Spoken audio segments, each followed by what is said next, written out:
Bonsoir à toutes et à tous et bienvenue au nom du Point à cette rencontre exceptionnelle organisée par la FNAC, par les éditions Robert Lafont en partenariat avec Le Point, une rencontre exceptionnelle avec l'immense Bret Easton Ellis qui publie, je le précise au cas où vous auriez hiberné ces dernières semaines, un nouveau roman, alors qu'on désespérait un peu. 13 ans depuis Suite impériale, mais ça valait le coup d'attendre, tant The Shards en anglais, les éclats en français, qui paraît donc chez Robert Lafont, est une réussite éclatante. Alors, c'est un livre, il sort demain, ou après-demain, c'est à la fois un thriller haletant, c'est un récit érotique d'ailleurs aussi, tout aussi haletant, subtil, c'est un roman d'initiation. C'est un hymne à l'adolescence, c'est une fausse autobiographie, pleine de courses-poursuites, vous verrez, sur Mulholland Drive, entre Mercedes 450 SL et Porsche 911, avec palmiers, mensonges, pool parties, mais aussi des scènes nocturnes à très haute tension dramatique, absolument impossibles à lâcher. L'intrigue, en deux mots, ultra efficace. Un groupe de lycéens très huppés de Sherman Oaks à Los Angeles voit débarquer au lycée de Buckley un nouvel élève. Il est beau comme un dieu, il s'appelle Robert Mallory et tout le monde absolument tombe sous son charme. Un charme maléfique, se dit le narrateur, qui s'appelle Bret Ellis. Alors est-ce que c'est le même que Bret à 17 ans ? En tout cas, on est prié de le croire. Et lui se met à réfléchir, à suivre Robert Mallory, qui peu à peu s'impose dans le lycée, séduit tout le monde, au moment même où Bret Ellis est en train d'écrire Moins que zéro et qu'une vague de meurtres absolument atroces avec mise en scène sophistiquée se met à déferler sur Los Angeles. C'est le responsable est quelqu'un qu'on appelle the trawler, c'est-à-dire le chalutier, parce qu'il racle la peau de ses victimes. Le style aussi, ça c'est pour le fond, le style, et ça on lui posera la question, ultra sensuel, horrifique, cru, arrosé de pop culture comme toujours, mais avec beaucoup de tendresse, qui fait de ce livre aussi vraiment un hymne à la littérature. Alors, Bret Easton Ellis, on va commencer là-dessus. Déjà, vous avez été applaudi, mais ce n'était pas suffisant. Je vous demande de l'applaudir encore une fois, parce que c'est une chance de l'avoir avec nous. No. Thank you. No need. But thank you very much. And it is wonderful to be back in Paris after 13 years. No novel for 13 years. So I'm very happy to be here. I also have told my translator that I give very long, rambling answers, and to keep them somewhat short tonight, so she can translate. Well, so if I ever keep going on too long, just tap me. Tell me I've talked too much, and we'll handle it. Okay. Not too short, Bret. Not too short. Okay, not too short. But you can just please don't just tap me. Je suis sommée de le taper, voilà, de lui tapoter l'épaule s'il commence à faire des réponses trop longues. Yes, you're going to tap me there. Voilà. That's a good thing to do. I will know because I'll be looking over at him. Très bien, on surveille. Tapoter, pas taper. On commence par ça, Bret Easton Ellis, vous l'avez dit, 13 ans que vous n'aviez pas publié de roman depuis Suite impériale. Vous aviez déclaré au Point, c'était à l'époque de White, votre essai, le roman n'est plus autant un sujet de conversation qu'auparavant, et vous aviez ajouté, la forme romanesque est peut-être même un peu dépassée. Alors qu'est-ce qui a rendu possible ce retour au roman avec The Shards ? Well, I have to feel a novel. A novel just isn't something I decide to write one day. I don't decide to wake up on a Tuesday and write a novel. A series of events have to begin happening that are connected to my emotion and to things that I'm feeling, especially pain. Pain and confusion. Often it's about love. These things start dropping into my office and or wherever I might be. And I start to feel a novel. A novel's an emotional thing for me. It's not an intellectual process. So I hadn't really been feeling that at all. And I had been distracted by Hollywood. I'd been out in Hollywood thinking that the mini-series, the TV series, is the new novel. For me, I was thinking that on some strange level, that is what I wanted to do. And I wanted to be a filmmaker as well. So I was looking to direct movies that I had written. I did not want to be a screenwriter. I grew up in LA. I know being a screenwriter was a bit of a joke and a kind of a terrible job. So I was thinking after I had finished Lunar Park that I've written my novels. These were the novels that I wanted to write, and I wrote them. And then I went out to Hollywood, and I spent 14 years in what I call the casino. The casino, where you just, oh yes, tapping. The tap. Not Yes. too short. Bon, alors la première chose, c'est qu'il faut que je sente un roman avant de pouvoir commencer à écrire. C'est pas comme si je me réveillais un matin et que je décidais à me mettre à mon bureau pour commencer à écrire. C'est pas comme ça que ça marche. Il faut vraiment que je ressente la chose. Et pour que ça se fasse, il faut qu'une série d'événements commence à me venir. Il faut que je commence à ressentir principalement des sentiments comme la douleur, la confusion, parfois aussi l'amour. Et ça peut me venir que je sois au bureau ou chez moi, peu importe. Mais le plus important, c'est que ce processus, c'est un processus émotif, pas intellectuel. Et ça n'arrivait plus. Alors à l'époque, je suis partie à Hollywood et j'étais à peu près convaincue que réaliser des séries, c'était le nouveau roman. Voilà ce que je m'étais dit. Je voulais devenir réalisateur. Pour moi, être un simple scénariste, c'était vraiment un peu nul. C'était un peu une blague. Et donc, j'avais fini d'écrire Luna Park et je pensais que c'était terminé pour moi l'écriture. Et donc, c'est à ce moment-là que j'ai passé 14 ans à Hollywood, dans ce que j'appelle le casino. Okay, and to keep this answer very short, I just felt it. I just felt it. I felt it. It happened in April 2020.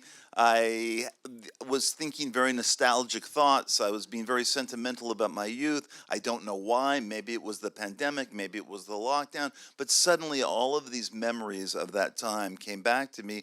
And because I felt it and it was emotional, then I could write the novel. So that's really what I should have said. But anyway. Mais oui, pardon. Et donc, c'est arrivé en avril 2020. Je ne sais pas exactement pourquoi. Est-ce que c'était la pandémie? Est-ce que c'est parce qu'on était coincés chez nous? Toujours est-il qu'à ce moment-là, j'ai commencé à me souvenir de cette époque et j'ai commencé à ressentir les choses. Et donc, c'est à ce moment-là que c'est arrivé. C'est peut-être aussi parce que vous recommenciez à écouter Vienna de Ultravox et toutes ces musiques qui ont déclenché quelque chose qui était bloqué. Vienna. Blondie.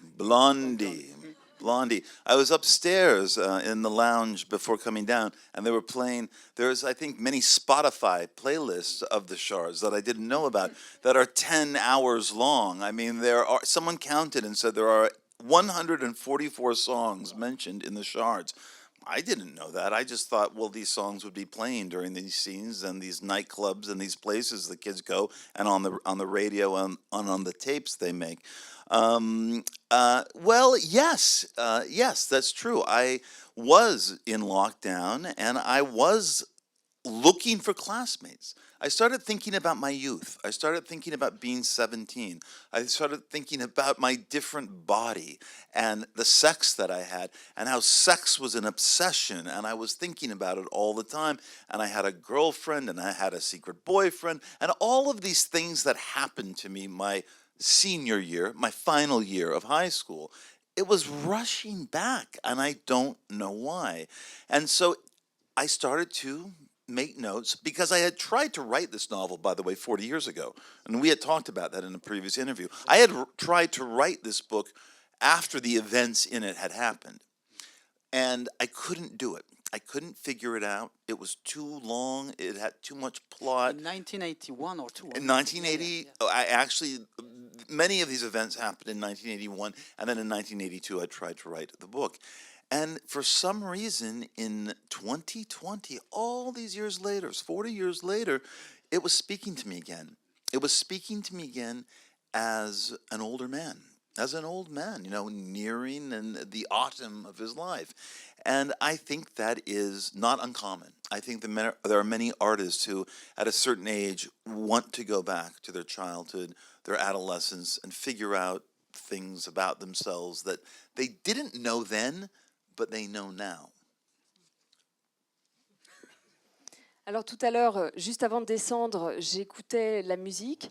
Alors je crois qu'il y a eu plusieurs listes Spotify qui ont été créées à partir des musiques que je mentionne dans mon roman. Et quelqu'un s'est amusé à compter le nombre de chansons dont je parle. Il y en a 144. J'aurais pas pensé qu'on ferait une liste Spotify, mais apparemment ça existe.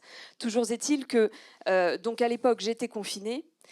Et j'ai recommencé à penser à mes camarades de classe, à ma jeunesse, à mes 17 ans, au corps que j'avais à l'époque, aux personnes avec qui je couchais. J'étais complètement obsédée par le sexe à l'époque. J'avais une copine, j'avais un copain secret, caché. Et tout ça s'est passé pendant mon année de terminale. Et pour une raison que j'ignore totalement, tout m'est revenu à ce moment-là. Alors j'ai commencé à prendre des notes. On en avait déjà parlé lors d'un précédent entretien. Ça fait 40 ans que j'essaye d'écrire ce livre.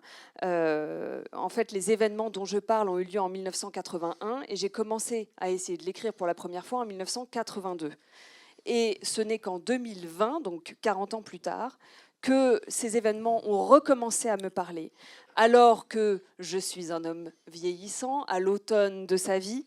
Et c'est pas si inhabituel que ça. Pas mal d'artistes, en fait, finissent par se retourner sur leur jeunesse et commencent à essayer de comprendre des choses dont ils n'avaient pas conscience à l'époque. Il y a notamment quelqu'un avec qui vous avez parlé de ça, c'est Quentin Tarantino, qui vous a dit, vous avez fait... moi j'ai fait, c'est ton Once Upon a Time in Hollywood, in Los Angeles. Il a beaucoup aimé le livre, hein, vous m'avez dit, il pourrait éventuellement l'adapter. Well, I don't think he's going to adapt it because he doesn't do adaptations. The only one he did was Jackie Brown, based on Elmore Leonard. So he doesn't do adaptations. I would like him to do it. I think he's a kind of interesting director to do this, and he's never done an early 80s kind of film. But no, he loved the Shards, and he was on my podcast. And we've had dinner, and he said to me, "You did what I did with Once Upon a Time in Hollywood. I wanted to make a movie about my childhood, and and the Manson family, because Quentin and I are the same age, and the Manson family and that cult shadowed our childhoods." Shadowed them. They were terrifying, and we never got over them. And I think Tarantino, with Once Upon a Time in Hollywood, exorcised his fear by portraying that in the way that he would prefer, the fairy tale way. I was always terrified of them, and I was very scared of all the serial killers and the cults that were all over Southern California during the 70s and into the 80s.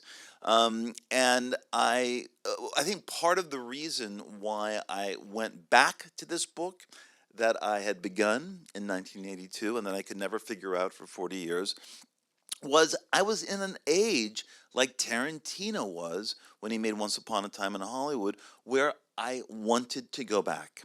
And as Tarantino told me, he said, "Aren't you so happy that you wrote a book without a fucking cell phone in it?" That's my dream, Tarantino said. "I'm never making a movie with a cell phone in it." Well, that's not why I wrote The Shards. I didn't write The Shards because there's no cell phones, but I understood what he was saying in terms of an artist hits an age and they want to go back and they do it. Whether it's, I don't know what, Woody Allen with Radio Days, Alfonso Cuarón with Roma, for example, or Bergman with Yes. Fanny and Alexander. I mean, an artist hits a certain age and then wants to go back and kind of look at it from an adult perspective and see it more clearly in many ways. Alors, je ne pense pas que Tarantino va adapter ce roman parce qu'il ne fait pas d'adaptation. La seule qu'il ait jamais faite, c'est Jackie Brown. Donc, je ne pense pas qu'il le fera. Moi, je trouve que ce serait vraiment une idée super. Déjà, je trouve que c'est un réalisateur formidable. Et il n'a jamais fait de film qui porte sur cette période du début des années 80. Mais ceci étant, effectivement, il a adoré le roman. Il a été sur mon podcast. On a eu l'occasion de dîner ensemble. Et effectivement... on a parlé du fait que tous les deux, donc lui quand il a fait Once Upon a Time in Hollywood, qu'il a parlé de la famille de Manson, de ces cultes qui ont vraiment totalement assombri notre époque, et bien qu'en fait il a exorcisé cette terreur en créant ce film et en montrant ces événements sous l'angle d'un conte. Et effectivement, à l'époque, j'étais moi aussi terrifiée par tous ces cultes qui existaient depuis la fin des années 70 et jusque dans le début des années 80. Et une des raisons pour lesquelles je suis revenue sur ce roman 40 ans plus tard, c'est parce que, tout comme Tarantino l'a fait, j'étais à un âge où je me sentais prêt à revenir sur ces événements. Et effectivement, il m'a demandé lors de ce dîner... mais c'est absolument génial ce que tu as fait dans ce roman. Enfin, un roman sans portable. C'est mon rêve d'écrire un film sans portable. Alors, c'est pas la raison pour laquelle j'ai écrit... Sans putain de portable, il a même dit. Voilà. Sans putain de portable. Fucking Senfold. Voilà. Alors, c'est pas la raison pour laquelle j'ai écrit le roman, mais effectivement, je peux comprendre cette idée. C'est vraiment l'idée où on arrive à un certain âge. Beaucoup l'ont fait. On a Woody Allen, Bergman, il y en a plein d'autres, où on veut revenir sur des événements de notre jeunesse et de voir les choses de la perspective de l'adulte pour essayer de voir les choses plus clairement. Il y a plein de questions que je voudrais vous poser. D'abord, peut-être en un mot quand même, The Shards, les éclats. C'est les éclats de quoi? Est-ce les éclats de mémoire? Est-ce que c'est les bris de verre d'un personnage qui traverse le pare-brise dans le roman, une des scènes très fortes? I'm not going to say your answer. There's a journalist here who gave me an answer about what he thought the shards meant, and I never thought of it before. And I thought, I'm going to use your answer from now on. But I'm not tonight. Anyway. Okay. Yeah. Alors, il y a un journaliste dans la salle qui m'a donné une réponse géniale. La réponse de Sean, alors voilà. Je me suis dit, c'est celle-là que je vais utiliser dorénavant, mais du coup, pas ce soir. Yes. Ah non, ça c'est de l'art du teasing, ça. Ouais. So okay, well, no, I will tell this. Well, when I was 18, and I outlined the shards. I was going to write the shards. I put less than zero aside, and the shards, because of all these things that had happened to me at 18, I was going to write that book instead, and then I couldn't do it. It was too big. It was too long. It was too emotional. I could not reveal myself. I could not reveal myself in the way that I could now at 57, 58, 59. I could talk about being that teenage boy much more openly than I could when I was writing Less Than Zero. So that book was put aside and I wrote Less Than Zero instead. Less Than Zero was a shorter book. It was what I call a vibe book. It was a hangout novel, party, going to the beach, nightclub, drugs, whatever, 200 pages. That I could do. The shards, this book was not going to happen for an 18 or 19-year-old. So the shards, when I was 18, I thought, ooh, scary title, Stephen King-like title. The shards, they're broken glass, they're sharp, they're scary. So I love the title for the shards, and I also was going to incorporate a lot of broken glass throughout the book. And there is, in the end, there is a protracted, very bloody fight between two of the characters at the end of the book. And it took place, actually, in my father's apartment. My father lived on the 28th floor of the Century Towers. And this is where the climax of the book takes place. And it was filled with glass windows, so I was going to break them all. And Don't spoil the book. I'm not going to spoil the book or say what happens. But so I was thinking of broken glass, and it's so sharp, and it pierces the skin and things like that. And then there's an ending where a minor character, this is not a spoiler, is killed in an automobile accident, and he is covered in the glass shards of the windshield, and they're turning red because of the blood coming from his body. And I was ending the book with that. That was where it was going to end. But now, of course, at 56, 57, 58, writing the book, the shards takes a different meaning now. And it is really about how you can't really put the pieces back together of the life that you lived. You know, things are broken. A life is broken. and those shards remain shards. You can't paste them back into a glass again or try to. I mean, they're just these pieces of memory is what happened when I began to write the book at, I guess, 57. But at 18, shards was like Stephen King. It was scary. Or Blondie, Out of Glass.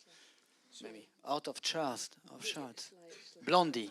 Blondie, yes. Heart of Glass, also the glass. The Oh, shards, I didn't maybe. think of that. Yeah. Heart of Glass, yes. Yes. Alors, à 18 ans, donc quand ces événements ont eu lieu, et la première fois que j'ai essayé d'écrire ce roman, Les Éclats, j'ai carrément mis moins que 0 sur lequel je travaillais déjà de côté pour essayer de l'écrire. Alors évidemment, c'était impossible, c'était trop long, c'était beaucoup trop ambitieux, et puis surtout, je ne pouvais pas être aussi ouvert sur moi-même qu'à l'âge auquel j'ai décidé d'écrire le roman finalement, à l'âge de 57 ans. Aujourd'hui, je suis bien plus capable et bien plus ouvert sur ce que j'étais à l'époque que quand j'avais 17 ans. Donc, je suis revenue sur moins que 0. Moins que 0, c'était beaucoup plus facile à écrire parce que c'était ce que j'appelle un roman d'ambiance, où on a l'impression de passer du temps avec les personnages, où les personnages vont à des fêtes, vont dans des clubs, vont à la plage, se droguent. Voilà, on les suit, c'est sympa, ça fait 200 pages, c'est facile à écrire. À 18-19 ans, je pouvais faire ça, mais j'aurais été bien incapable d'écrire Les Éclats. Alors pour en revenir au titre, évidemment, à l'époque, déjà, je l'avais, le titre, Les Éclats, The Shards. Ça faisait très Stephen King. C'était des éclats de verre, c'est dangereux, c'était des bris de verre, ça peut blesser quelqu'un. Et alors là, je ne spoil rien du tout, mais vers la fin du roman, 2 personnages se battent très violemment, et ça a lieu dans l'appartement qui était en fait l'appartement de mon père, qui habitait au 28e étage des Sentry Towers. Et c'était un appartement où il y avait des baies vitrées absolument partout. Et donc j'avais dans l'idée qu'on allait tout casser, qu'il y aurait des bris de verre absolument partout. Alors évidemment c'est pointu, les gens se blessent. Et encore une fois, je ne spoile rien, mais il y a un personnage mineur qui à un moment meurt d'un accident de voiture et il se retrouve avec des bris de verre plantés en lui à cause du pare-brise. Et on voit sur les éclats de verre du rouge qui apparaît au fur et à mesure que le sang apparaît. Et j'avais décidé, à mon grand âge de 17 ans, que c'était là que le roman allait se terminer. Mais bien évidemment, à l'âge de 57 ans, ces éclats de verre ont pris un tout autre sens, puisque en réalité, on ne peut pas recoller les morceaux du passé. Une vie brisée reste brisée. Et à partir d'éclats de verre, on ne peut pas recréer une plaque de verre. Donc, ces morceaux de mémoire qu'on essaye de recoller ne se recollent jamais tout à fait complètement. Alors c'est un livre où il y a beaucoup de drogue, beaucoup de sexe aussi, dans des scènes à la fois crues et très poétiques, avec une attention vraiment à la beauté des corps, à la montée du plaisir. Est-ce que c'est quand même pas une réponse? Vous dites d'ailleurs que vous êtes beaucoup plus ouvert aujourd'hui, vous êtes en pleine maîtrise de vos moyens. Est-ce que ce livre, avec cette drogue, ce sexe, n'est pas quand même une réponse à la political correctness de l'époque et même à son puritanisme? Nothing to do with that. It had nothing to do with being I guess, how do you say, a rebuke, a refusal of political correctness. That's not why I wrote The Shards, though it has been reviewed that way in the United States. They have seen this book as some kind of slap in the face to the Me Too movement, for example, because there's a sequence in the book where Bret is seduced underage by a much older producer, and Bret's okay with it. He's fine with it. He realizes this is just part of his path to adulthood, and he's not calling the police or anything. It's just like, okay, this is a lesson that I learned. Now, that's not to excuse rape or sexual assault, but there is an overreach, and that's a whole other story. But no, the emotions of writing this book overrode everything that has to do with today. It just so happens that it was a very different world in 1981 than it is in 2023. There was a lot more freedom in some ways, It was an adult world made for adults, by adults. There was no Pixar movie every week. There was no kiddie culture, child culture. You lived in a world of adults and you were never asked, oh, honey, what do you want? Do you want to go here? Do you want to do this? None of that. So we kind of grew up fast. We grew up fast, and I think a lot of people are shocked by that now. Younger readers are shocked by that when they read the book. But I wrote this book mainly because of a very bad year I had. A very bad year at 17 and 18. And I didn't really realize until I was 56 or 57 that it was a pivotal year. It was the demarcation between adolescence and adulthood, and that all of these people that I write about, I loved. I loved them. I had complicated feelings for them then. I hated them. I resented them. I loved them. I was confused by them. But in the end, it was the book really to me was about obsession and the fact that these people were so important in my life, and that I fucked everything up by not being able to control my superpower, my writing power, because I was a fabulist, and I ruined my senior year by making things up, making gossip up, thinking things were happening that weren't. Most pivotally, I was thinking a friend of mine was a male prostitute who was, getting money from older men. And I wrote about it actually in Less Than Zero. The Julian character played by Robert Downey Jr. in the film, and the real Julian, my friend, read the book and said, "What the hell are you talking about? You thought that about me? You thought that's what I was doing? I wasn't doing that at all." So anyway, a long answer, but this has nothing to do with 2021 or 2022, but everything, absolutely everything to do with 1981. Donc non, j'ai absolument pas écrit ce roman en réaction à ce qui serait politiquement correct parce que j'aurais été un rebelle ou quoi que ce soit. Pas du tout. Même si beaucoup de critiques américains ont dit que j'aurais écrit ce roman en réaction au mouvement MeToo. Et la raison pour laquelle ils ont dit ça, c'est qu'effectivement, dans le roman, il y a une scène dans laquelle le jeune Bret est séduit par un producteur beaucoup plus âgé et il comprend ce qui se passe et il l'accepte et il comprend que ça fait partie de son chemin vers l'âge adulte. Il comprend que c'est une leçon qu'il doit apprendre. Il choisit de ne pas appeler la police. Alors évidemment, il ne s'agit absolument pas de minimiser les agressions ou les viols. Simplement, ce que je souhaite faire dans ce roman, c'est vraiment axer sur ce qui se passait à l'époque, c'est montrer cette époque-là. Le monde en 1981 était très différent du monde d'aujourd'hui. D'un certain côté, il y avait beaucoup plus de liberté. C'était un monde d'adultes, créé pour les adultes, par les adultes. Il n'y avait pas de Pixar qui sortait toutes les semaines, il n'y avait pas de choses faites exprès pour les enfants, on ne passait pas son temps à demander à l'enfant « mais alors qu'est-ce que tu veux, qu'est-ce que tu veux ?» Non. Et le résultat, c'est que les enfants grandissaient incroyablement vite. Et beaucoup de mes lecteurs plus jeunes sont très choqués de voir comment ça se passait à l'époque. Donc essentiellement, j'ai écrit ce livre parce que pendant mon année de terminale, j'ai passé une année relativement atroce et qu'à l'âge de 56-57 ans, j'ai bien compris qu'il s'agissait pour moi d'une année pivot qui marquait vraiment le passage de l'âge de l'adolescence à l'âge adulte. J'ai aussi pris conscience que tous ces personnages que je mets en jeu dans le roman sont des personnes que j'ai véritablement aimées. Et à l'époque, les sentiments étaient très confus.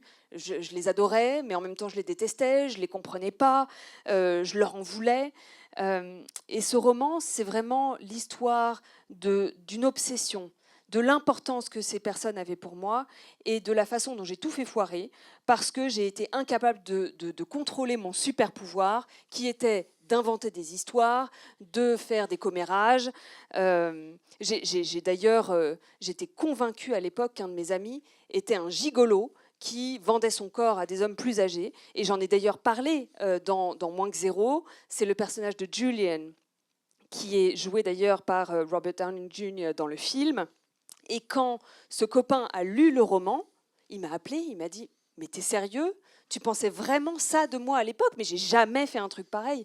Donc, longue réponse pour dire que non, ça n'a rien à voir avec les événements d'aujourd'hui et tout à voir avec 1981. Alors bien sûr, et d'ailleurs, le livre n'est pas écrit pour quelque chose ni pour quelqu'un. D'ailleurs, il est dédié à personne, pour personne. Il n'empêche que quand on lit ce livre, on est surpris, assez fasciné par l'idée de liberté qui s'en dégage. Et vous le dites d'ailleurs, on était dans un sens beaucoup plus libre qu'aujourd'hui. Est-ce que The Shards n'est pas quand même, les éclats, une sorte de voyage vers une liberté perdue? Vous dites aujourd'hui même, on croit que ce que j'écris et qui est de la fiction, ben en fait c'est vrai que j'aurais été abusé, que j'aurais souffert, etc. Donc il y a une lecture quand même qui est faite, qui est très différente de la façon dont vous avez écrit ce livre. Donc est-ce que c'est pas quand même une leçon de liberté? Et une liberté qui aurait perdu, lost freedom. I suppose it is, but that's also not why I wrote it. I wrote it because of Ryan Vaughn, Tom Wright, Susan Reynolds, Deborah Schaefer, my girlfriend, the girlfriend who was so popular and so gorgeous. And I just went along with it because I wanted to fit in that senior year. Patrick Bateman says this a lot in American Psycho. I want to fit in. And I got to a point where the only way I could see myself getting through this high school I was in, and it was a very prestigious, very upscale prep school I was a part of, the only way was to play the game. It was get the girlfriend, pretend to be someone you're not. You're not gay. You are. You might be working on a novel, but you're going to become something called the tangible participant, which is what he refers to himself in the book. Someone just going along with the whole high school thing. He can't. And that's the tension in the novel. The tension of the novel is ultimately, and the tension in my life was that I couldn't be that person. I think there's a picture of me over there, which is my high school yearbook photo taken in the fall of 1981. That is a fake photo. That's there it is. That was not the real me. That was me putting my tie on, having my jacket. I remember taking that photo going, hey, hello, okay. And it wasn't, and I wanted to use that photo for the book because it just seemed like such a perfect example of what I was doing, which was faking it. Just faking it. And that's what I wanted to write about. Yes, sure, there was a different kind of freedom then. We weren't so woke or progressive or ideologically or politically radicalized in a way that young people are now today. I've also been taken to task by some members of the gay press in the U.S. that I am presenting a negative view of homosexuality and that we've come so far. Why is Bret Ellis writing a book like this where the boys are closeted and the sex is secret? Well, that's what it was like in 1981. And I do have to say that there was something about the danger of it, and this is the kind of gay man I am. There was something about the danger of it and the illicitness of it. We were secret agents, hiding, fucking, finding places to meet up, to get together, and having no one find out. That was quite thrilling, quite exciting, quite erotic in ways that the normalization of gay life has become. I'm not saying I don't believe in gay rights at all, but still, there was something about that era that was calling out to me, and that changes had happened from that era to now that, some good, some bad, I don't know. But the main reason of writing the book were those characters and what I was going through in 1981. Alors, oui, pour cette liberté perdue, mais encore une fois, ça n'est pas pour cette raison-là que j'ai écrit le roman. Je l'ai écrit en hommage à Ryan, Matt, Susan, Debbie, qui était à l'époque donc cette petite amie superbe que j'avais. et que j'ai continué à voir parce que ce qui était impératif pour moi, et Patrick Bateman le dit aussi dans American Psycho, il fallait absolument que j'appartienne au groupe. Et c'était le seul moyen. Il fallait appartenir au groupe à cette époque-là. Le lycée dans lequel j'allais, c'était quand même une école ultra privée, très friquée, et dans laquelle il fallait jouer le jeu, impérativement. Et jouer le jeu, ça voulait dire avoir la petite amie hyper populaire, ne pas être homo. Bon, on pouvait être un écrivain en herbe, ça allait. Et surtout, il fallait impérativement que je devienne le participant palpable. Et toute la tension du roman tourne autour du fait que je n'y arrivais pas. Je n'y arrivais pas. Et je dois dire que c'est quelque chose qui est absolument arrivé. Vous voyez la photo là qui est affichée. C'est effectivement la photo qui a été prise de moi cette année-là, à l'automne 1981, ma photo d'école. Ça n'est pas moi. Ça, c'est le fameux personnage que je décidais de présenter au monde pour pouvoir appartenir au groupe. Je me souviens même de quand j'ai pris la photo et de la pose que j'ai prise pour être sûre de ressembler à ce qui était attendu de moi. Et donc j'ai passé toute ma terminale à faire semblant. Alors effectivement, oui, il y avait une certaine liberté, il n'y avait pas tout ce côté woke idéologique des jeunes d'aujourd'hui. On m'a attaqué, la presse gay m'a quelque part attaqué en disant « mais enfin, on a acquis tellement de droits, pourquoi est-ce qu'il irait écrire quelque chose d'aussi négatif que des homos qui n'oseraient pas vivre leur sexualité au grand jour ?» Pourquoi est-ce qu'ils gardent tout ça secret? Mais parce que, tout simplement, en 1981, c'était comme ça. Et quelque part, et ça me dit peut-être quelque chose de ma sexualité, mais ce côté dangereux, ce côté caché, ça me donnait vraiment l'impression, quelque part, d'être un agent secret, de devoir trouver des recoins, des moyens de se retrouver et de baiser en secret. C'était vraiment... c'était vraiment génial, ça avait quelque chose de très érotique d'ailleurs, très très différent de cette normalisation qu'on voit aujourd'hui. Alors je ne suis absolument pas contre le droit des homosexuels, mais il y avait quelque chose à l'époque et qui a changé aujourd'hui. Alors est-ce que c'est bien, est-ce que c'est pas bien? Sans doute un peu des deux, mais en tout cas, la raison pour laquelle j'ai écrit ce roman, c'était pour parler de ces personnages et de ce que j'ai vécu en 1981. Vous avez cité Patrick Bateman, le héros de American Psycho. Est-ce que vous pensez que dans cette société d'aujourd'hui, un tel livre pourrait être publié aujourd'hui tel qu'il a été écrit? No, not by a mainstream publisher. Not by a mainstream publisher. I think there are really, quite surprisingly, hundreds of independent publishers throughout the U.S. that I think might publish that book.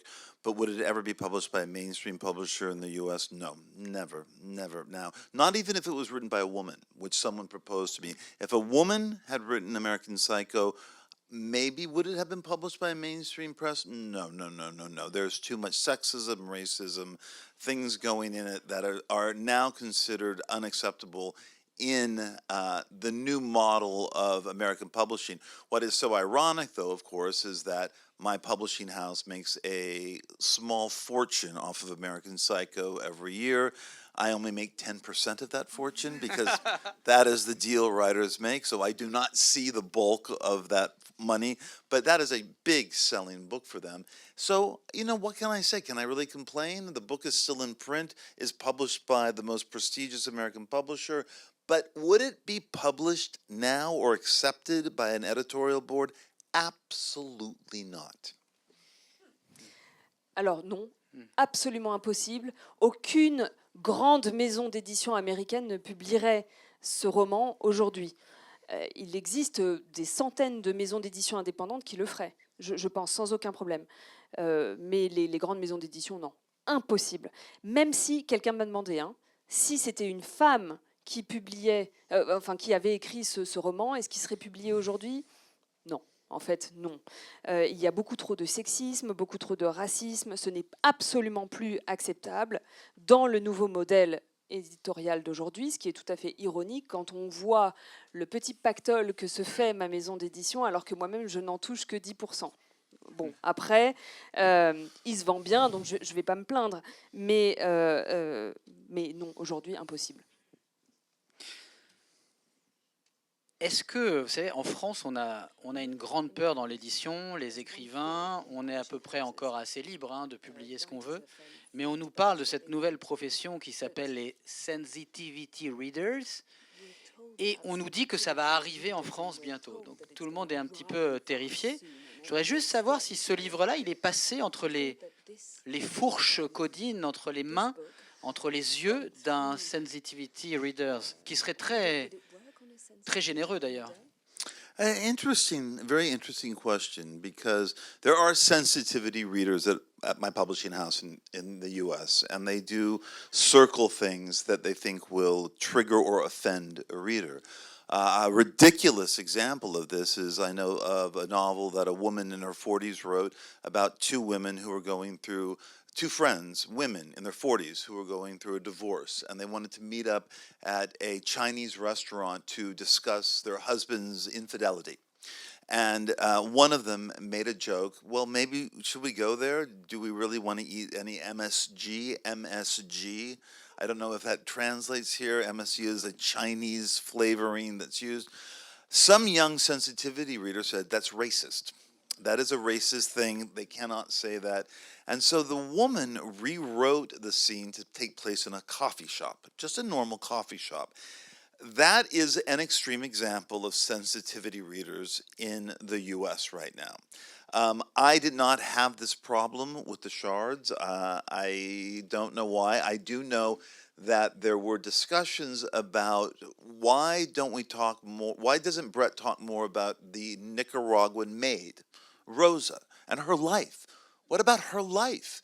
You know, she takes care of this white privileged boy. What about her life? And then someone said the only black character in the book is the Schaefer's butler, Paul. And what about his life in Baldwin Hills and his children and his son and his wife and what he's going through? Well, I'm sorry, guys, that's not what this book is about. I know you would like that book to be maybe about that. You guys, who am I talking about? Editors at publishing houses, certain literary critics, I don't know. But it does worry me, because it means that there is a kind of oppression about the freedom of language.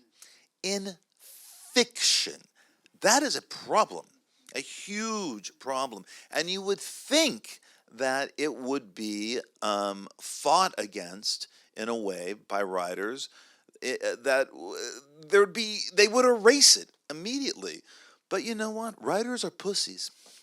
Writers are pussies sometimes, and they just don't, or they think, oh, that's the good fight. Yes, we should have this, sensitivity reader. We shouldn't offend so many people. I mean, I was so shocked in America, shocked that so many people, writers in America, did not want to give Charlie Hebdo the Freedom of Expression Award. Do you remember that at the PEN thing? I couldn't believe it. Yes. I couldn't believe it. The PEN American Center wanted to. They invented an award to give to Charlie Hebdo for freedom of expression. And there were 250 American writers who signed a petition saying not to give it to them. You know, I never saw that as...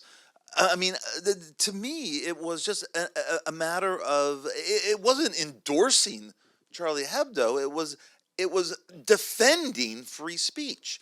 And so this is a problem with a kind of a more liberal-minded set of writers that I'm afraid they will go with the sensitivity readers. I am afraid they will agree with this and say, we should protect minorities and these people from these terrible... I have a friend who teaches at Bard who was told you can't teach Huckleberry Finn anymore because of the N-word. He said, what do you mean? Huckleberry Finn is the beginning of the American novel in so many ways. And the N-word is in context within the time it was written. That frightens me. I went on too long. I'm sorry. I got a little passionate, but anyway. Yeah. But just...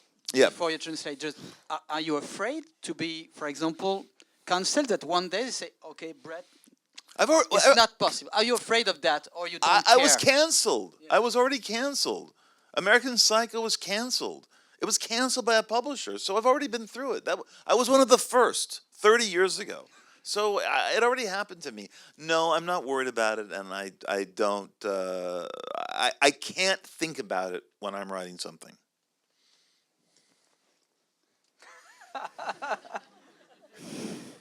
Non, mais c'était pour pour l'intérêt de la conversation. Alors, Sorry. For the interest of conversation. donc, pour revenir au sensitivity reader, ça existe aux États-Unis, effectivement, et effectivement, j'ai traversé les mailles du filet, je ne sais pas trop comment. Alors, petite anecdote, je connais une autrice qui a écrit un roman qui porte sur... Donc c'est une scène avec deux femmes, dont une est en train de traverser un divorce, et donc elles veulent aller quelque part pour parler de ce divorce, et parler notamment des infidélités du mari en question. Et elles veulent aller dans un chinois, et elles utilisent une expression en anglais MSG qui fait référence à un goût, à une saveur spécifiquement chinoise, et on a dit à cette autrice, non, tu ne peux pas utiliser cette expression, c'est pas du tout politiquement correct. Bref, l'autrice a dû réécrire la scène et finir par dire que les deux femmes se retrouvaient dans un café. Donc, ça, c'est vraiment un problème. Bon, moi, je ne sais pas comment j'ai fait, mais en tout cas, on ne m'a pas censuré. Mais je sais qu'il y a eu des discussions sur deux choses. Premièrement, pourquoi est-ce qu'on ne parlait pas plus de la vie de la femme qui s'occupe de la maison, donc Rosa, qui vient du Nicaragua? Pourquoi est-ce qu'on ne dit pas d'où elle vient, qui est sa famille, c'est quoi sa vie? Bon, j'ai envie de dire, le seul personnage noir dans le roman, c'est celui qui s'occupe de la maison des Schaeffers, et effectivement, on ne sait rien de lui non plus. Mais je suis désolée, c'est pas ça le sujet du roman. Ça n'est pas le sujet, un point, c'est tout. Mais ce que ça a d'inquiétant, c'est en fait que ça limite la liberté de dire ce qu'on veut dans de la fiction. Et ça, c'est quand même problématique. Moi, je trouve que les écrivains devraient se battre, devraient dire, enfin bon, on a quand même le droit encore d'écrire ce qu'on veut dans notre imaginaire, mais en fait non, parce que les écrivains sont des chochottes, ou alors pire encore, ils se disent « Oh bah oui, mais enfin quand même, il faut aussi comprendre le point de vue d'eux, et peut-être que... » Bon, ça va pas du tout. Et pour vous dire, j'ai été absolument choquée au dernier degré quand j'ai appris que 250 écrivains avaient signé une pétition pour que Charlie Hebdo n'obtienne pas le prix inventé par Penn de la liberté d'expression, alors qu'il ne s'agit pas du tout particulièrement d'encourager Charlie Hebdo, mais bien de défendre la liberté d'expression. Donc on a un vrai problème avec ce gauchisme qui aurait tendance à aller dans le sens de ces sensitivity readers qui veulent qu'on protège telle ou telle chose et qui nous empêchent d'écrire ce qu'on veut écrire. Et j'ai un ami qui enseigne à l'université qui m'a quand même dit que Huckleberry Finn c'était terminé, c'est censuré à cause de la référence au nègre dont on ne peut pas, enfin mot qu'on ne peut pas prononcer en anglais. Bon, ça c'est quand même atroce. Le mot était dans l'œuvre à l'époque, donc on le laisse dedans et on continue à l'étudier, bien évidemment. Et puis donc sur American Psycho, ben, ça a été censuré à l'époque. Il y a déjà 30 ans, moi, on me faisait des misères pour ça. Donc il y a un problème et il faut continuer à écrire ce qu'on veut. C'est ça. Dernière question avant de laisser la place aux questions du public. Je voudrais juste savoir, je ne vais pas vous parler, il y aurait tant de choses à vous demander sur la musique, etc. Mais quelles sont les une ou deux scènes qui vous ont donné le plus de plaisir à écrire? Parce que s'il y a quelque chose qu'on ressent quand on lit les Éclats, c'est le plaisir d'écriture. Et c'est tellement rare pour un écrivain. It's true. There was much pleasure. It's true. Much pleasure. There was a space on Melrose that I write about in the Shards. In 1981, I went to it for the first time. I was 17. MTV hadn't really happened yet. It had debuted in August of 81, but only in very small territories. There was a place in LA. It didn't have a name. My girlfriend, who was very hip, very plugged in, knew the scene, we would go to this place and they would show videos of these bands on these walls in all of these separate rooms in a pretty not good area of Melrose. Melrose now is famous. Melrose Place, Melrose Avenue. But back in 81, it was a little iffy. And I remember the most pleasure. I've wanted to write about this place for 40 years. 40 years I've wanted to write about going to the space on Melrose, going in, getting a drink, and then going into one of the rooms to see a video by Ultravox, Split Ends. Elvis Costello, Joe Jackson. Remember Joe Jackson? The Clash. Kim Wilde, Kids in America.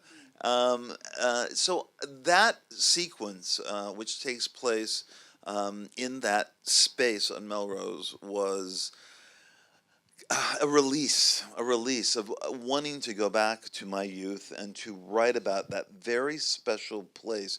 Now, I only went 2 or 3 times, and then it closed. It was kind of I don't know how you say it. It wasn't a permanent club. They rented it out for, but anyway. So that was one of the many reasons why I wanted to write the Shards, was to write about the space on Melrose and the videos that they played there, and the song that we were also affected by that year, which was Vienna by Ultravox. Alors, il y a une scène, effectivement, qui est celle dans laquelle je parle d'un endroit dans lequel j'ai pu aller en 1981, dans le quartier de Melrose.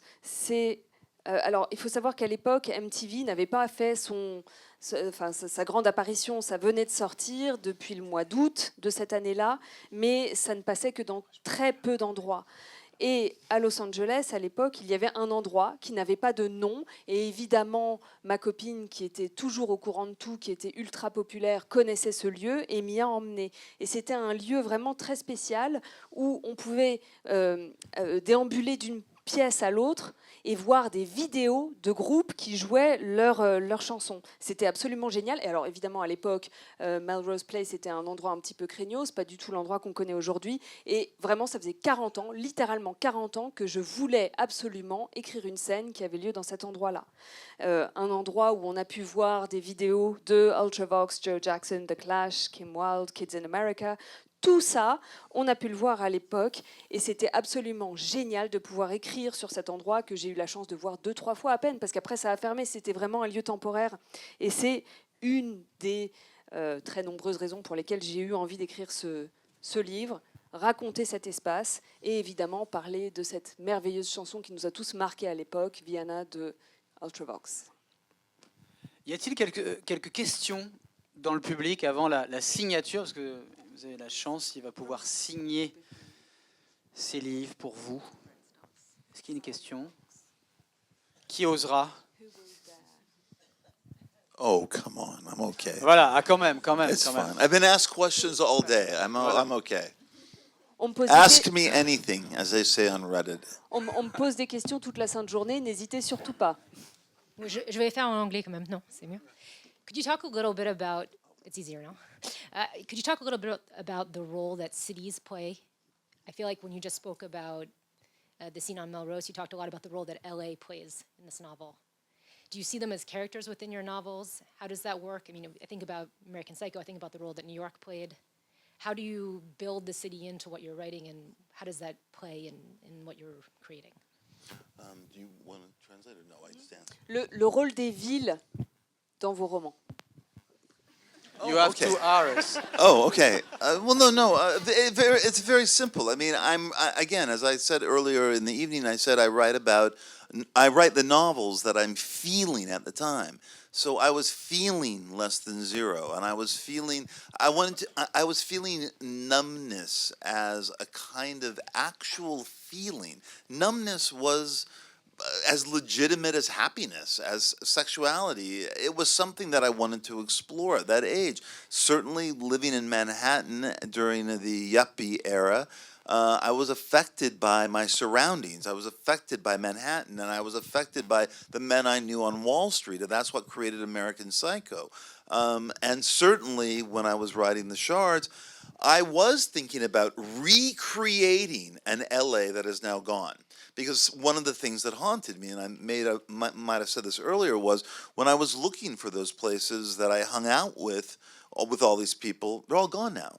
the coffee shops, the restaurants, the nightclubs, and all that stuff. So part of me really did want Los Angeles to be a character, but I do think that in any book that I've been writing or that I've published, place is extremely important to the mental state of the narrator. And that's true of Clay in Imperial Bedrooms with Hollywood. It's true with Victor Ward in Glamorama as he moves from New York to Paris to London. It's true of the kids and the rules of attraction on that campus out in the middle of nowhere up in New Hampshire. Place defines them and also helps lead me to what their narrative should be. So yes, certainly, in the Shards, Los Angeles plays a big part in terms of how the people act and what their narrative paths are. Alors, comme je le disais tout à l'heure, les romans me viennent par sensation. Donc, par exemple, dans Moins que zéro, je voulais vraiment donner cette sensation d'engourdissement au même titre que le bonheur, la sexualité et tout le reste. Et donc, effectivement, dans American Psycho, Manhattan m'a beaucoup affectée, au même titre que les hommes que je voyais dans Wall Street. Dans The Shards, les éclats, je voulais impérativement recréer la sensation de Los Angeles à l'époque. Et d'ailleurs, quand j'ai fait mes recherches pour retrouver tous ces lieux que j'avais connus, qu'il s'agisse des cafés, des restaurants, des clubs de l'époque, tout avait disparu. Et donc, je voulais vraiment recréer ça. Donc, effectivement, Los Angeles est plus ou moins un personnage, on peut le dire. Et je pense que c'est vrai de tous mes romans. Le lieu joue un rôle essentiel sur l'état d'esprit de mes personnages, qu'il s'agisse de Clay à New York, qu'il s'agisse de Victor Ward qui passe de New York à Paris à Londres, qu'il s'agisse des jeunes dans Rules of Attraction, dans le New Hampshire. Ça définit leur voix et la façon dont ils vont se comporter. Et c'est absolument vrai également des éclats et de Los Angeles. Oui, bonsoir. Vous n'aviez pas écrit depuis 13 ans et vous avez écrit sur votre adolescence. Cela signifie-t-il que le monde contemporain ne vous donne pas envie d'écrire et ne vous procure pas de sensations? No, it gives me no pleasure. I don't like the contemporary world at all. I hate the contemporary world. I want nothing to do with the contemporary world. I fear waking up in the morning to live in the contemporary world. I hate it. So I will probably, I don't know if I will ever be writing about it, but I am not a fan. And I think that might be part of the reason why I did write The Shards, because it was so glorious to be lost in 1981. Donc, je ne vais pas le répéter 20 fois, mais je déteste le monde contemporain, je déteste vivre dedans, je me réveille avec des bouffées d'angoisse à l'idée de devoir agir dans ce monde-là. Alors, est-ce à dire que j'écrirai jamais sur ce sujet? J'en sais rien, mais en tout cas, je ne suis pas fan. Et c'est sans doute une des raisons pour lesquelles j'ai écrit Les Éclats, parce que c'était absolument merveilleux de se retrouver dans la gloire des années 80. Bonsoir, Bret. Vous avez un succès mondial évident depuis Moins que zéro, mais j'ai l'impression qu'en France, on vous aime particulièrement. Je n'ai pas travaillé la question, c'est un ressenti que j'ai comme ça. Est-ce que vous l'avez remarqué? Est-ce que c'est le cas? Et est-ce que vous, quel est votre rapport à la France? Est-ce que vous aimez la France particulièrement ou pas? La littérature, évidemment, la culture. I hate France.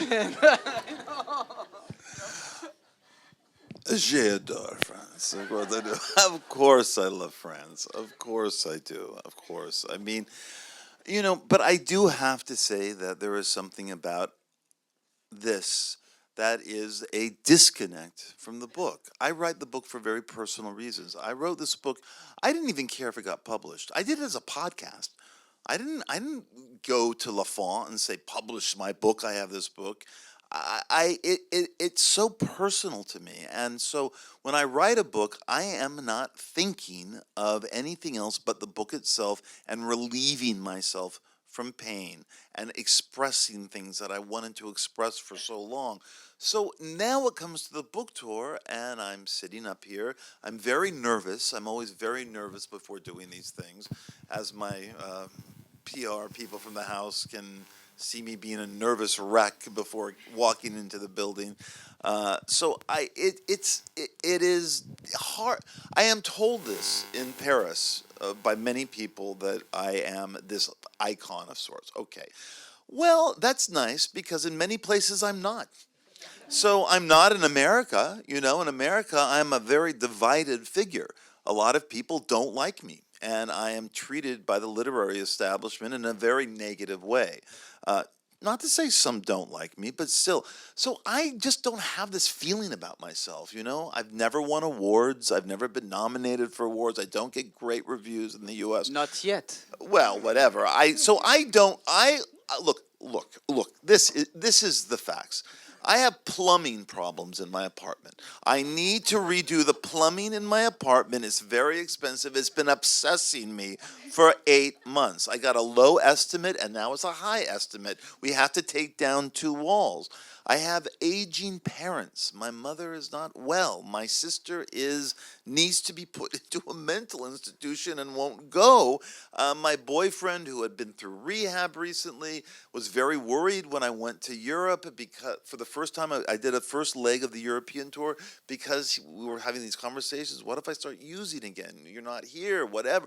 I mean, these are the concerns. These are the worries. The fact if I am a rock star or real life begins to dominate your life as you get older. Really, it does. Illness, friends dying, this becomes the thing. This is kind of a weird dream, it's kind of a fantasy that I'm having, that it's so nice that people show up, or people tell me how much they like the book, or that's fantastic. But I have to be honest with you, my real life is like all of ours in a way, and I've got shit to deal with, So it's like this is a bit strange. It is also, I have to say, a bit nice. It's nice. Yeah.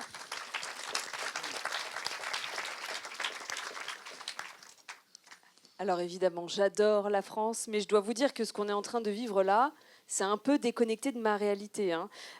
Quand j'écris, je me fiche pas mal de ce qui va se passer derrière.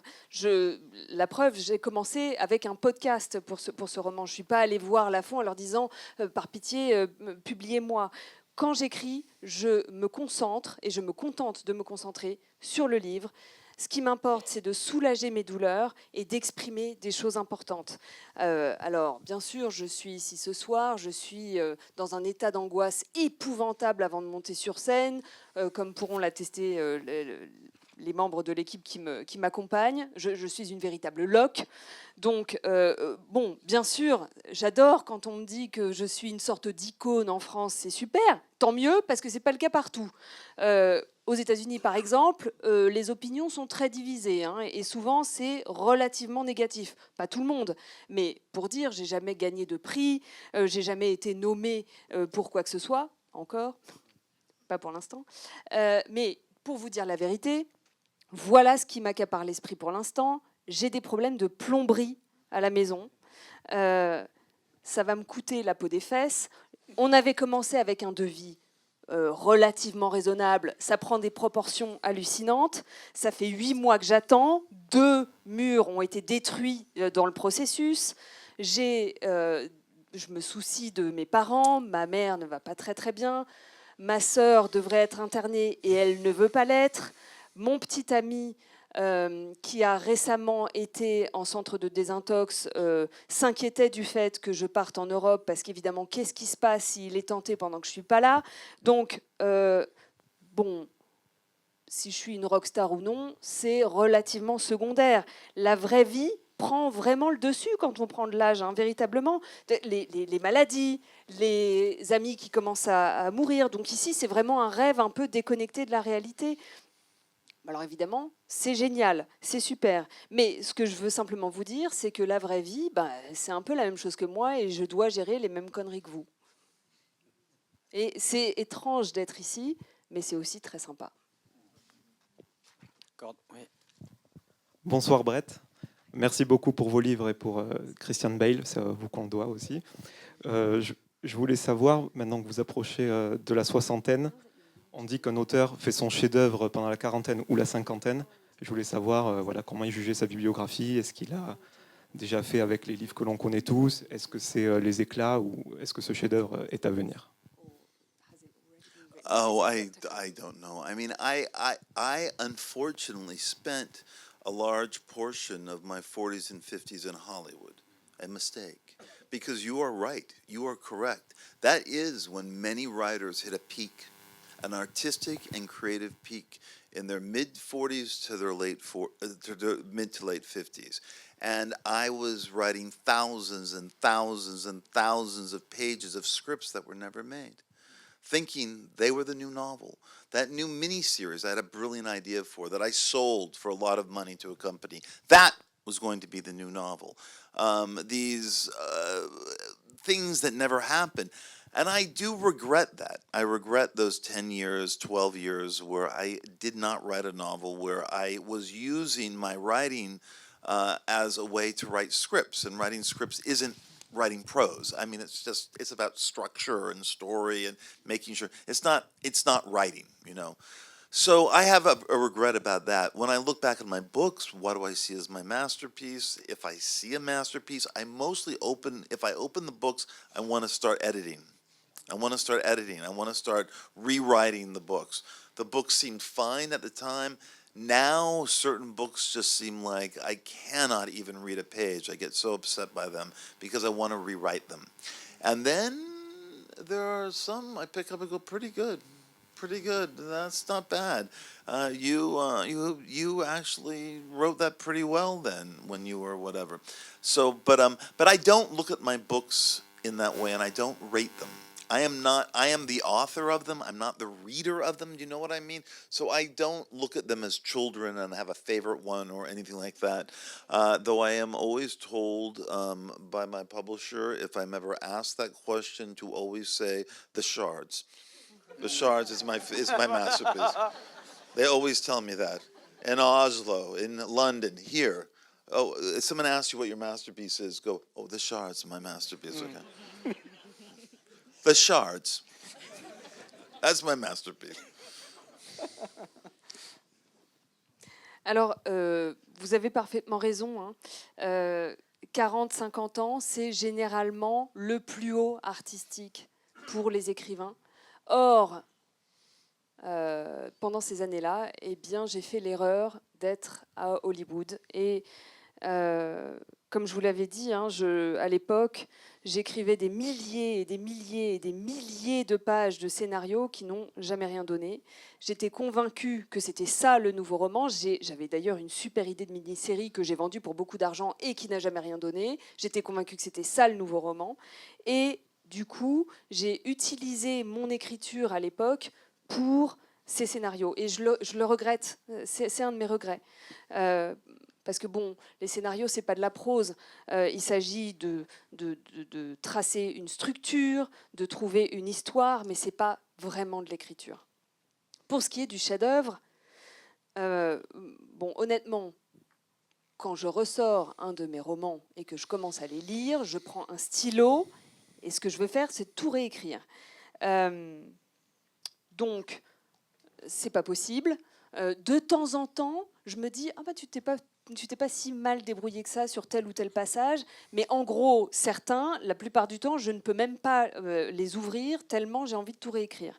Donc, bon, après tout, je suis l'écrivain, je ne suis pas le lecteur, donc j'ai pas pour habitude de dire oh bah, j'ai préféré celui-là ou celui-là comme si c'était un enfant. Ceci étant, mes éditeurs me disent toujours, où que je sois, bon, si on te demande quel est ton chef-d'œuvre, tu dis Les Éclats. Donc la réponse, c'est Les Éclats, évidemment. Dernière question. Bonsoir. Vous avez évoqué tout à l'heure les censeurs modernes pour des auteurs qui sont encore vivants. Or, on constate ces derniers temps que sur des auteurs morts, je pense notamment à Ian Fleming ou Agatha Christie, où bien qu'on était sur des réécritures, je je trouve ça triste, mais c'est surtout comment aujourd'hui vous percevez ça par rapport à vos œuvres. Non pas que j'espère que vous vivrez le plus longtemps possible et vous continuerez à écrire, mais c'est quelque chose aujourd'hui qui semble être une tragédie pour la littérature, et surtout, je ne vois pas comment empêcher ça pour des auteurs qui ne sont plus là. Merci. Can you stop capitalism? Because it's about money. It's not about freedom of speech. It's about money. Literary estates have the power to stop this. Literary estates can say no. The Roald Dahl estate was purchased by Netflix, so they made all their money. Roald Dahl people have nothing to do with Roald Dahl. They are owned by Netflix. Netflix made that decision as a business decision to make money. They thought that to clean it up and to make it more ideologically progressive and of the moment, they will make more money doing that. That's what happened with Roald Dahl. It wasn't as if some editor came along and said, we're cutting all of this off. This is a business decision. These literary estates that are doing it. I know the Fleming estate. I know the Fleming estate well. Believe me, they went along with this because they thought they would make more money making the books more ideologically woke. And so I guess I could put in my will a codicil that says you cannot touch or change any of the things that are in my books in order to, I don't know what. Does anybody really care? Does anybody really care about the Ian Fleming and the Roald Dahl books themselves having this language of them, or Agatha Christie? But I guess they do, because there are certain places that aren't teaching Huckleberry Finn. So I don't know what's going on in the culture, and I don't think it's a good idea in terms, of course I don't think it's a good idea in terms of change. And I'm sure Roald Dahl and Ian Fleming would have had a fit doing it, but still. Objection about capitalism, because, for example, J.K. Rowling, she sells so many books. So if it was only capitalism, nobody will want J.K. Rowling to be cancelled, to stop writing, as they tell on the social media. Yeah, but they're not censoring. They're censoring J.K. Rowling because of idiotic reasons. I mean, they're misinterpreting her. They're misreading what she's saying. They're not taking the actual books and rewriting them and taking stuff out of them. What they're doing now is they're modernizing language and taking racist tropes that were allowable during those periods and accepted, and now are not so much. It is, I do not believe it is as big a deal in these examples that the press has made them out to be. I think they are a business decision. I think they are a corporate decision that's going on, and it's and you have to look at it from that lens. I'm not that terrified by the notion. I'd be. If they were alive, if Roald Dahl and Ian Fleming were alive, and what if they said they wanted to rewrite their books and to make them more palatable and to take out some of the racism and some of this? I think the Roald Dahl stuff is dumb because it's like about fat shaming and James and the Giant Peach. You can't have the woman look like a fat person, whatever. That is all very, very dumb. But books are written in their times. And they are a reflection of their times. And the James Bond books are a reflection of their times. And you either read them as that way or not. You cannot rewrite fiction to fit the times that you're living in. It's absurd. It's absurd. So, of course, I disagree with that. Alors, est-ce qu'on peut arrêter le capitalisme ? Et je crois que je réponds à la question quand je dis ça, parce qu'il s'agit, après tout, de ça, et rien d'autre. Il ne s'agit pas d'éditeurs qui viennent et qui disent « bon, on va changer ça parce que ça ne va pas du tout ». Non, il s'agit tout simplement de décisions de business, d'accord ? Tout simplement parce que ça va permettre de gagner plus d'argent si on lisse certains passages, si on lisse le langage. Alors, qu'est-ce que je peux faire ? Je peux peut-être rajouter un codicile à mon testament disant que non, il ne faut pas toucher à la langue, etc., pour quelque raison que ce soit, mais au fond... Est-ce que c'est si grave que ça ? Bon, moi, je pense que c'est évidemment... Je ne peux pas m'associer à ça. C'est terrible. Au niveau de la culture, je ne comprends absolument pas ce qui se passe. C'est absurde. Mais dans le fond, ce qu'on essaye de faire, par exemple, quand on prend l'exemple de J.K. Rowling, c'est qu'on modernise la langue pour lisser les choses qui auraient été acceptables et qui ne le sont plus maintenant. Alors, je ne suis pas complètement pétrifiée par ce qui se passe, parce que, encore une fois, je ne pense pas que ce soit une question d'idéologie. Je pense que c'est purement du business et une histoire d'argent. Ceci étant, évidemment, ce qui se passe avec Roald Dahl, c'est absolument ridicule. De dire qu'on ne peut pas se moquer d'une personne qui est grosse et que du coup, la dame ne peut pas être représentée en tant que telle, ça n'a aucun sens. Et évidemment, c'est absurde. Pourquoi ? Parce qu'un roman est le reflet de son époque et donc, évidemment, on ne peut pas le réécrire. Merci beaucoup à vous, Bret Easton Ellis. Merci aussi Thank pour you cette very much. traduction.